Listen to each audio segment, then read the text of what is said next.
dimuliakan karena memang menurut orang Mesir Fir'aun itu luar biasa, menganggap dia adalah titisan dewa matahari, dan Fir'aunnya pula merasa dirinya suci. Kenapa? Karena memang Allah menguji dia dengan kelebihan yang luar biasa. Dalam riwayat, Fir'aun itu bukan seperti manusia biasa. Kalau kita tiap hari buang air besar, buang air kecil. Kalau Fir'aun 40 hari sekali buang air. Jadi memang agak lain lah daripada yang lain. Dia tak pernah sakit Fir'aun. Dari kecil sampai dia jadi raja tak pernah sakit. Buang air 40 hari sekali. Berarti WC-nya masih mengkilat. Tak payah dikasih cairan-cairan penuh, tetap mengkilat WC Fir'aun. Mana hidupnya megah, semua ada. Nah, tapi dia lupa bahwa dia punya kekurangan. Nah, ya. Cuma karena kelebihannya ada, dia lupa bahwa dia punya kekurangan. Maka Fir'aun mengatakan, ana rabbukumul a'la, saya adalah Tuhan kalian yang paling tinggi. Maka diutuslah oleh Allah Nabi Musa untuk menyadarkan bahwa Fir'aun itu bukan Tuhan. Nah, sekali datang beradu, kalah Fir'aun dengan Nabi Musa. Tukang sihir Fir'aun, padahal kan bukan Fir'aun yang membuat ular itu, tukang sihir. Fir'aun nyuruh cuma, ya, jadi bukan raja itu sebenarnya, nyuruh. Tukang sihir, kau kalahkan Nabi Musa. Dia nonton cuma, ya. Sekali kalah Fir'aun, nah mulai dia shock, tertekan, berubah, lemah kawan, kekebalan tubuhnya berkurang dah, mulai sakit. Buang air besar berubah drastis. Dulu 40 hari sekali, ini sehari 40 kali. Ya, tajrid terus. Ya, jadi lain berubah untuk menyadarkan bahwa dia bukan makhluk suci, bahwa dia bukan raja, bahkan dia bukan Tuhan. Ya, oleh karena itu Allah yang memang benar-benar raja, benar-benar Tuhan, itu suci dari kekurangan, tak pernah sakit, tak butuh obat. Dia tanpa kekurangan, maha suci segalanya. Ya, Al-Quddus artinya maha suci. Assalam, salam itu artinya yang penuh kedamaian. Artinya Allah itu suka mendamaikan, suka memperbaiki. Apa gunanya Tuhan membuat orang bermusuh-musuhan, membuat orang berperang? Tapi ada yang protes. Mungkin dia berpikir secara kritis, tak apa. Kalau Allah katanya Ustaz suka perdamaian, kenapa Allah memerintahkan dalam Al-Quran menyuruh berperang? Ya. Jadi jawaban saya, ya perang itulah supaya damai. Karena orang kafir tadi pertama kali tidak disuruh diajak berperang. Jadi orang non-muslim itu disuruh dulu tunduk, disuruh dulu menyembah Allah. Kalau dia tidak mau, jangan terakhirnya baru perang. Jadi sebenarnya bukan Allah yang mengajak berperang, tapi orang kafir tadi itu yang mengajak berperang dengan orang Islam. Allah tidak mengajak seperti itu, tidak memerintahkan Nabi langsung perangi orang kafir, tidak. Jadi ayat ini disalahpahami karena sepenggal-sepenggal. Ya, jadi ayat ini sepenggal-sepenggal. Ada ayat bunuhlah mereka, itu cuma yang dipahami. Ayat yang sebelumnya tidak dibaca. Jadi karena dibelah-belah, dipotong-potong, akhirnya pemahamannya jadi radikal. Akhirnya bisa diumpan, bisa dicuci otaknya. Akhirnya mohon maaf, itulah dia jadi teroris berlabelkan agama, seakan-akan perbuatannya benar dengan berlandaskan ayat Quran, padahal dia korban daripada penyalahpahaman agama. Jadi agama yang salah dipahami. Nah, kita disuruh oleh Allah untuk mengikuti sifat Allah semampu kita. Jadi kalau aslinya kita tidak bisa sama dengan Allah, cuma kita berupaya disuruh untuk mengupayakan kita mengikuti sifat Allah. Kalau raja jadi raja, maksudnya apa? Kita menjadi penguasa terhadap diri kita, terhadap nafsu kita. Jangan sampai kita dikalahkan oleh sesuatu yang tidak baik yang ada dalam diri kita. Karena kita ini punya kecenderungan yang tidak baik. Nah, bagaimana kita menguasai itu? Kalau bisa, berarti kita menjadi raja bagi diri kita sendiri. Tapi kalau kita dikalahkan, maka kita jadi hamba. Disinilah kita disuruh untuk meniru sifat-sifat Allah semampu kita. Kalau menguasai semuanya tidak bisa. Meniru sifat Allah semuanya tidak bisa. Al-Qudus, Maha Suci. Kita disuruh untuk mensucikan diri kita. Yang tidak baik, kayak mengaku-ngaku, itu tidak baik. Tapi kalau diakui memang baik. Mengaku baik, mengaku ini. Kalau Allah, wajar dia mengaku. Dia suci, mengaku suci karena memang benar-benar suci.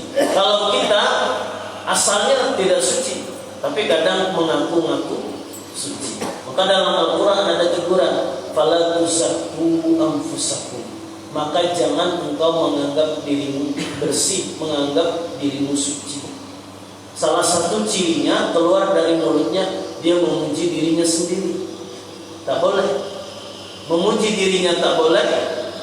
Kata Tuhan guru kita, kiai kita, memuji anak tak boleh juga. Kenapa? Karena memuji anak di depan orang lain itu sama dengan memuji diri kita sendiri. Ya.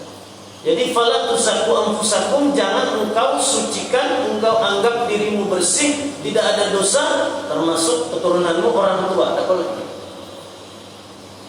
Jadi tak boleh kayak orang jahiliyah. Ayah aku hebat, bapak aku hebat, nenek moyang aku hebat. Saya ada ketemu orang kayak gitu. Dan itu banyak.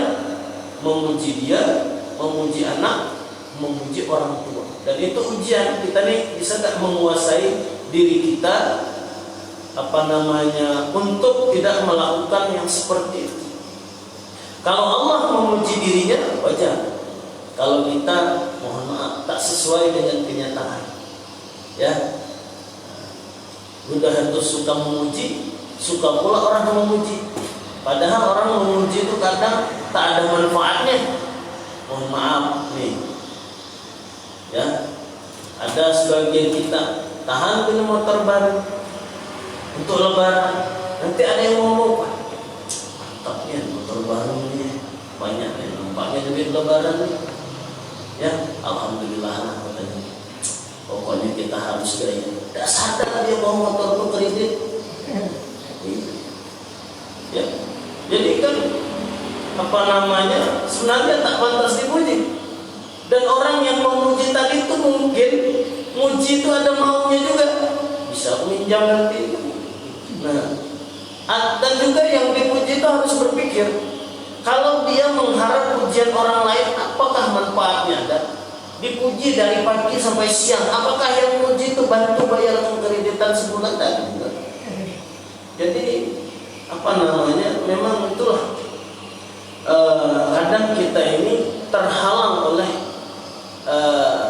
yang sebenarnya atau ilmu hakiki karena diri kita sendiri, karena nafsu kita, ya, menganggap diri kita suci, sebenarnya kita tidak suci, ya.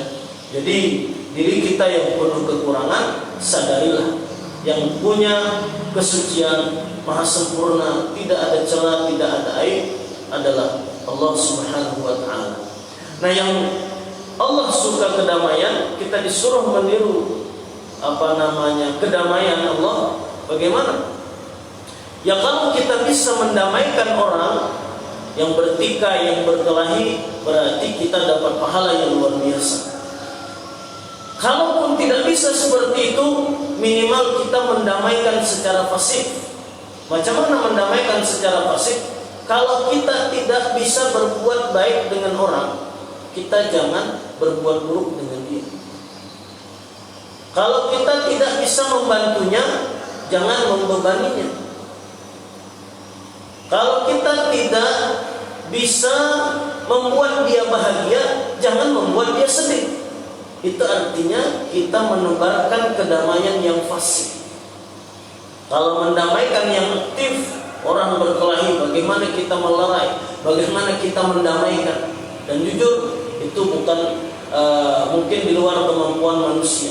Bisa mendamaikan ada sebagian, tapi mohon maaf secara utuh tidak bisa. Kenapa? Karena terkait dengan hati. Orang itu berdamai, salaman setelah berkelahi, tapi rupanya besok dia dendam, dijaganya langsung ditikam. Berarti hatinya belum merasa damai. Ya, tapi kalau Allah mendamaikan seseorang, dia berkelahi, minta maaf, Allah masukkan hatinya itu cinta dengan saudaranya. Berapa banyak Umar memusuhi umat Islam, mau membunuh Nabi, mau membunuh umat Islam, tapi ketika Allah damaikan hatinya, malah dia yang membela umat Islam habis-habisan. Tahan dia berkorban dirinya sendiri. Itu artinya Allah mendamaikan seseorang secara totalitas. Kalau kita, mohon maaf, tidak bisa. Al-mu'minu, yang memberikan keamanan. Nah, ini sifat Allah yang memberikan keamanan. Kalau kita, mohon maaf, tidak sempurna memberikan keamanan, walaupun mungkin sebagian kita ada aparat keamanan, dia yang menjamin keamanan, rupanya apa? Dia mati ditembak duluan. Tak bisa.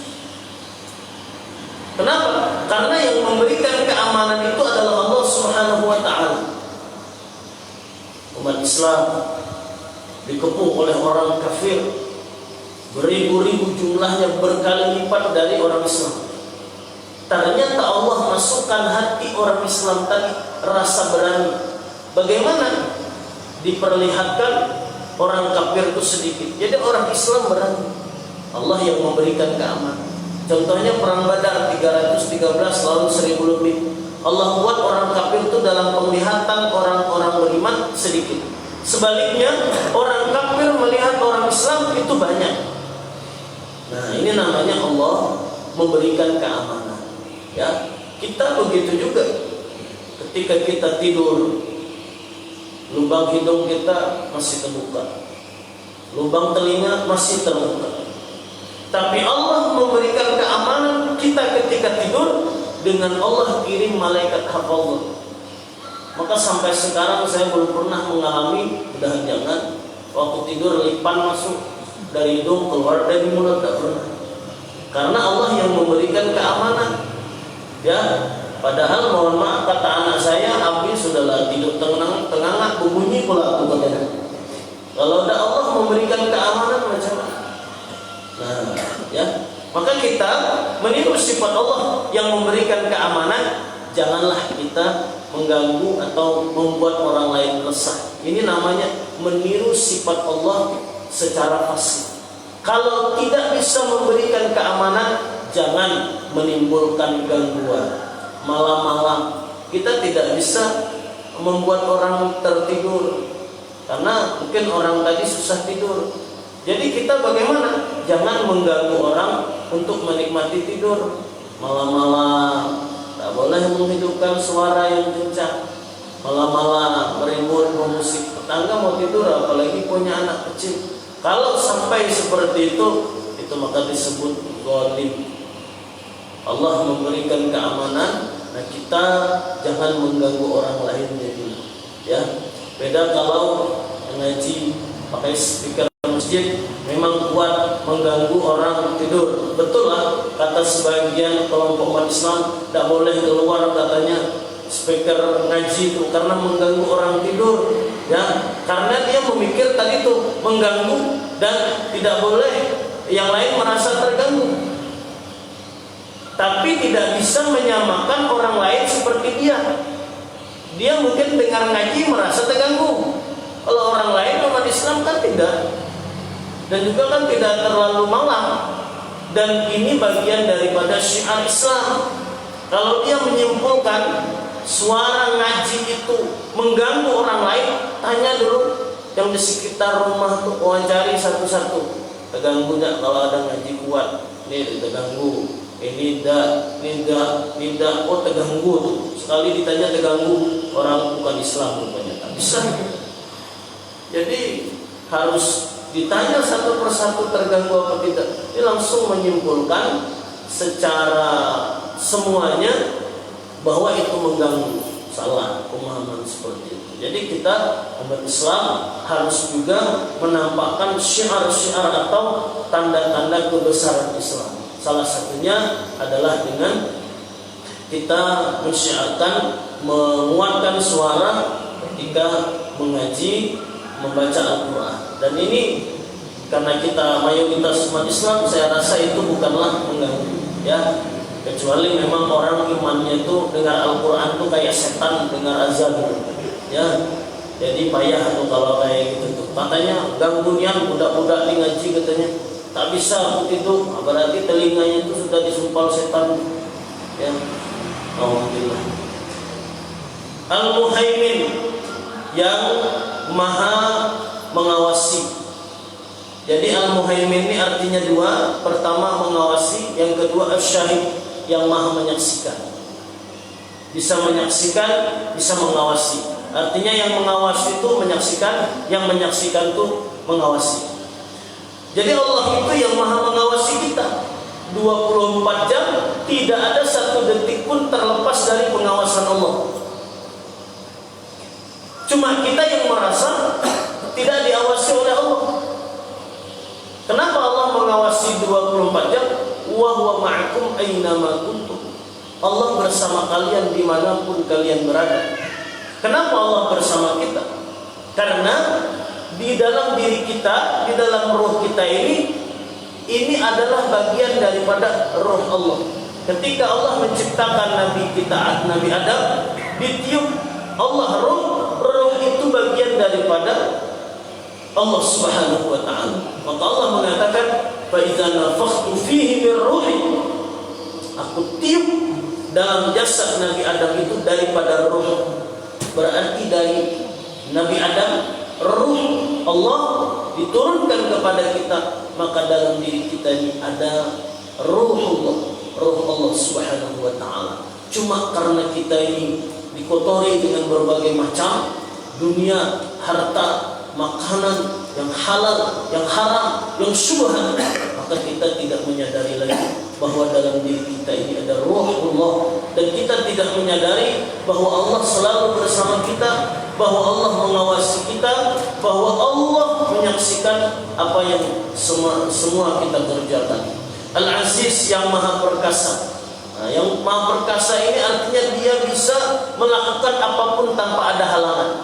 Mohon maaf, kita bagaimanapun kekuasaannya, presiden sekalipun dia ingin kapal Nanggala itu ketemu, tak ketemu juga.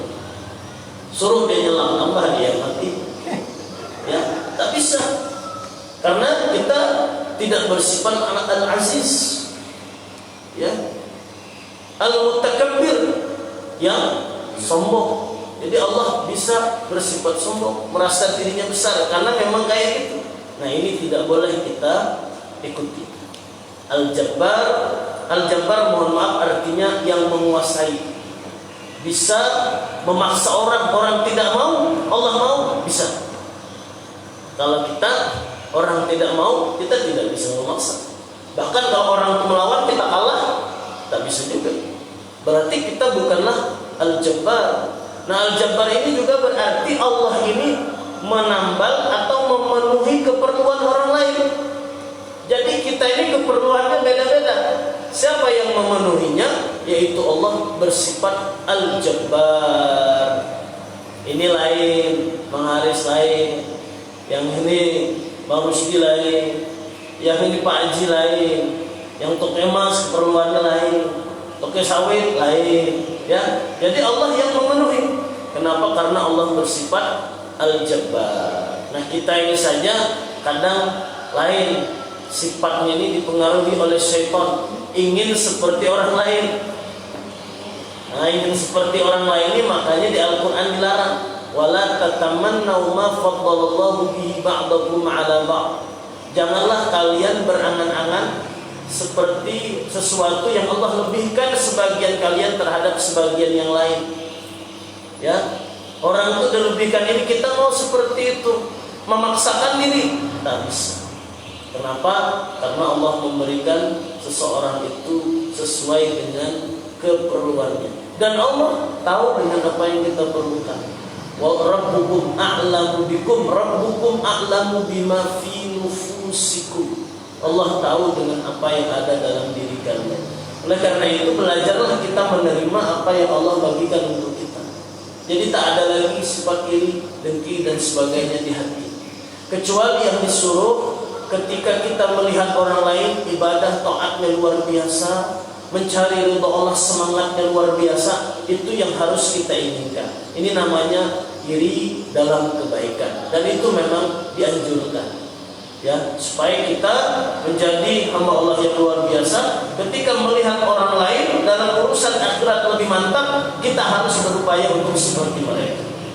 Kalau sudah takdir, apalagi bagian dunia, itu jangan iri, jangan berandai-andai, karena Allah Al-Jabbar yang maha memenuhi kebutuhan seseorang itu, tahu kebutuhan masing-masing. Al-Mutakabbir, subhanallahi amma yusyrikun, maha suci Allah daripada apa yang mereka sekutukan. Ayat yang 24, huwallahul khaliqul bari'ul musawwir, dialah Allah yang menciptakan. Khaliq artinya menciptakan dari tidak ada. Kalau kita ini bukan menciptakan, menjadikan. Pencipta lagu itu tak ada. Kenapa? Karena dia cuma merangkai kata-kata. Kata-katanya sudah ada. Saya, aku, cinta, ini selamanya. Kan dirangkai. Kalau Allah ini memang bahannya tidak ada, Allah yang membuat. Cuma manusia ini tadi itu lupa, saya yang menciptakan. Jadi sebenarnya manusia tidak punya hak cipta. Helikopter itu meniru ciptaan Allah, capung. Ya, pesawat amfibi sudah itu ciptaan-ciptaan, kamera kan meniru mata kita. Rata-rata ciptaan manusia tuh komputer, laptop meniru otak manusia. Semuanya meniru ciptaan Allah. Ya, tapi Allah sampai sekarang belum punya hak cipta. Ya. Jadi Allah yang menciptakan dari awal. Maka ada anak membanggakan ciptaan manusia, Pak katanya. Lu tengok orang Jerman tuh, orang Jepang hebatnya. Kenapa kata bapaknya? Orang Jerman Pak, dari besi dibuatnya jadi sesuatu yang terbang. Dari besi Pak bisa terbang jadi pesawat. Hebat orang Jerman itu Pak. Kata anaknya. Bapaknya ini karena anak bilang kayak gitu tidak mau kalah. Memang Jerman itu hebat, orang Jerman itu nak. Tapi lebih hebat dari bapak kau. Kenapa pula kata anaknya? Orang Jerman dari besi jadi pesawat nak. Kalau bapak tidak dari apa-apa jadi kau. Ini bapaknya pula nyambung gitu. Tak mau kalah sama. Nah, Al-Bari'u sama yang menciptakan, yang mengadakan, Al-Musawwiru yang membentuk rupa. Maka kekuasaan Allah sebenarnya ini harus jadi renungan, dan ini tanda yang luar biasa Allah itu ada. Sampai sekarang kita dimanapun tidak pernah melihat orang itu sama. Tahu kambing, monyet, anjing itu sama. Tapi manusia di abad sekarang ini 8 miliar manusia tidak ada wajahnya sama. Kalau mirip banyak. Yang jelas saudara kembar mirip. Ya, Jokowi dicarikan yang mirip. Artis supaya terkenal, cari kemiripannya tuh. Terkenal juga dia. Tapi yang sama tidak. Kenapa? Karena Allah Al-Musawwir. Bapaknya ini anaknya mirip bapaknya ya. Yalah, kita bapaknya anakku, tapi tak sama. Karena bukanlah dia yang membentuk rupa, bukan bapak. Kalau orang tua yang membentuk rupa, tentu kalau dia ganteng, putih, pengen anaknya seperti itu. Sekalinya lahir lain daripada harapan.